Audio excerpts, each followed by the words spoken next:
Hi everyone, hope you all are doing well. Myself Dr. Nel Tedar, working as Assistant Professor in the Department of Chemistry, JSS Arts, Science and Commerce College, Gokak, which is affiliated to Rani Chennamma University, Belgavi, Karnataka, India. So I'm going to deal with the chemistry paper 2 in specific inorganic chemistry, BSc 6th semester students.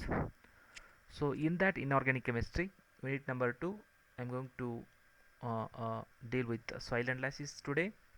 So in the soil analysis, so there are few concepts. The concept is macronutrients of soil, trace metals in the soil, and organic matter in the soil.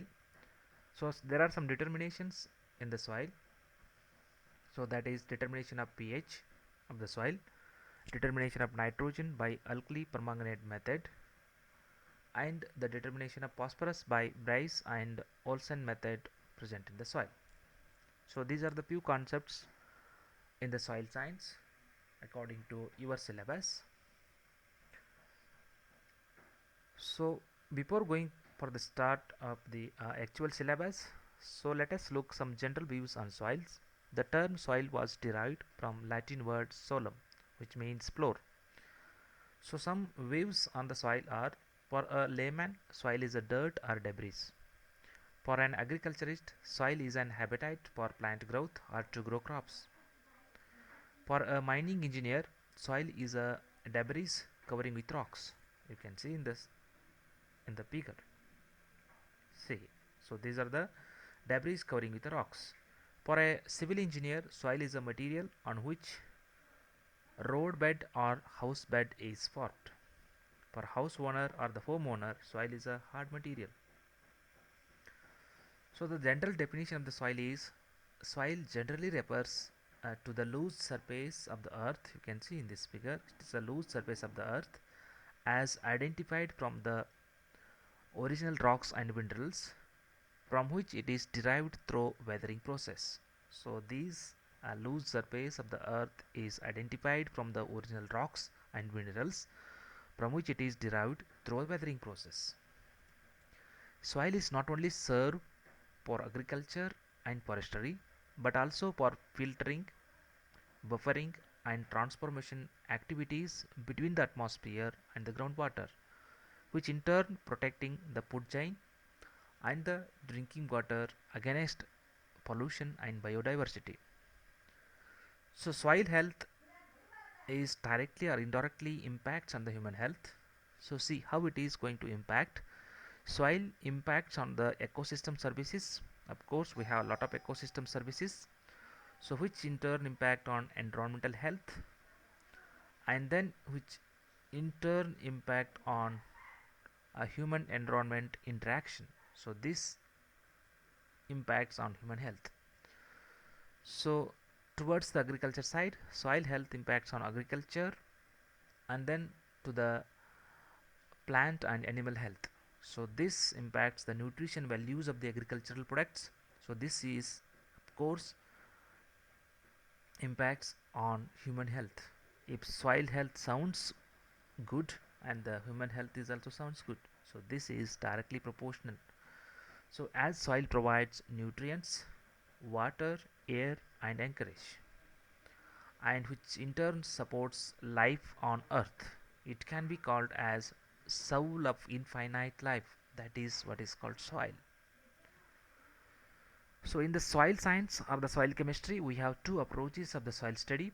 One approach treats soil as a natural body, weathered and synthesized product. So it is natural body or the synthesized product in the nature, so which is called pedology. Where the other approach this treats soil as a medium for the growth of any crops or the plant growth, so which is called edapology.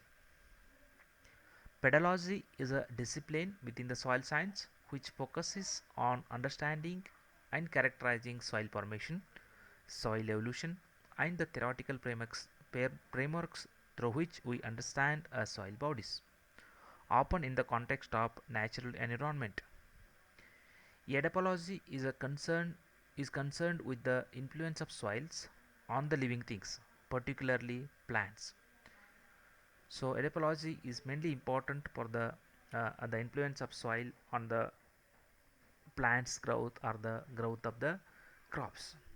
So for this it is very important to know the nutrients in the soil which are really required for the growth of any crops or the plants. So for this we need to know the nutrients in the soil. So the systematic classification of the nutrients in the soil as shown here. So the essential nutrients for the growth of the plants or for the growth of the crops so is important. So the main essential nutrients are broadly classified into two ways. First one is framework elements which are coming from air and water, and the second broad classification of the essential nutrient is mineral elements which come from soil, so in terms of ionic compounds. So these mineral elements are further classified into two ways based on the concentration of the nutrients used for the growth of the crops or plants. So first one is macronutrients and the second one is micronutrients. In the macronutrients we have two more subclassification. One is primary nutrients and second one is secondary nutrients based on the nutrients concentration required for the growth of the plants. So the second classification of the mineral elements are micronutrients or the trace elements, or we can call them as trace metals. So these are micronutrients or the trace metals are required for the growth of the plant is very much less concentration. Well, in the essential nutrients classification, the first classification or the broad classification are framework elements which come from air and water. There are mainly three elements. First one is carbon, second one is hydrogen, and third one is oxygen.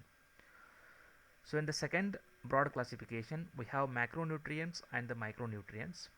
In the macronutrients we have primary nutrients such as nitrogen, phosphorus and potassium. These requires a little more quantities for the growth of the plants.